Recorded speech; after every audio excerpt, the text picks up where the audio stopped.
There is a particular path that God already has for you that is victorious. There is a fail-proof plan that he already has for you. Let's go to the word of God. It is day 6 of our 90-day Bible challenge, and this is where we are reading our word.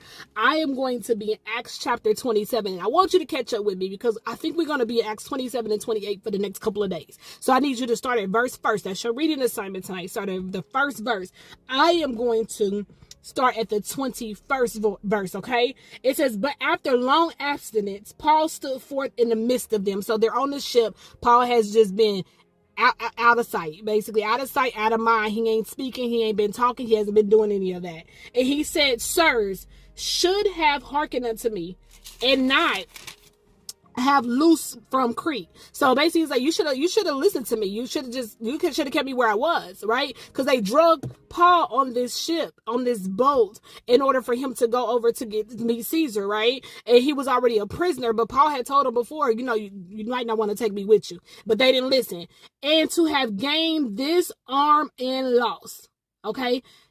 To have gained this harm and loss. I want to correct that. And now I exhort you to be of good cheer, for there shall be no loss of any man's life among you, but of the ship. I want to stop here because this was so important. I told you what not to do, but you did it anyway. But you know what? There's still a word of the Lord. This is for somebody. You keep doing the left thing because the left thing is more comfortable, and God told you to do the right thing, and the right thing is going to cost you something. But this time, even though you've been doing the wrong thing, God still has a promise for you. God still has victory for you. But now it's time to get back on track. Now it's time to get back on track of obedience, okay?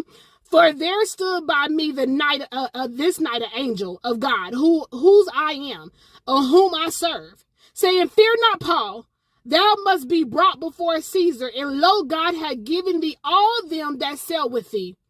Wherefore, sirs, be of good cheer, for I believe God, that it shall be even as it was told to me. This was so important because everything is going crazy. They like, I'm in the middle of nowhere. I don't even know if I'm going to make it. We have not seen no daylight. There ain't been no stars. There ain't been nothing. We're going to be out here and we're going to die. We should have did what you said. But Paul was like, no, wait. I heard from the Lord. Some of us are in a position like, no, I heard from God. You heard from God.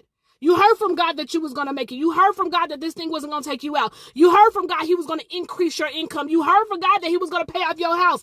I don't care what kind of debt you got. I don't care what kind of sickness you got. You could be at stage 4, terminally ill. If God said that he was going to spare your life, whose report will you believe?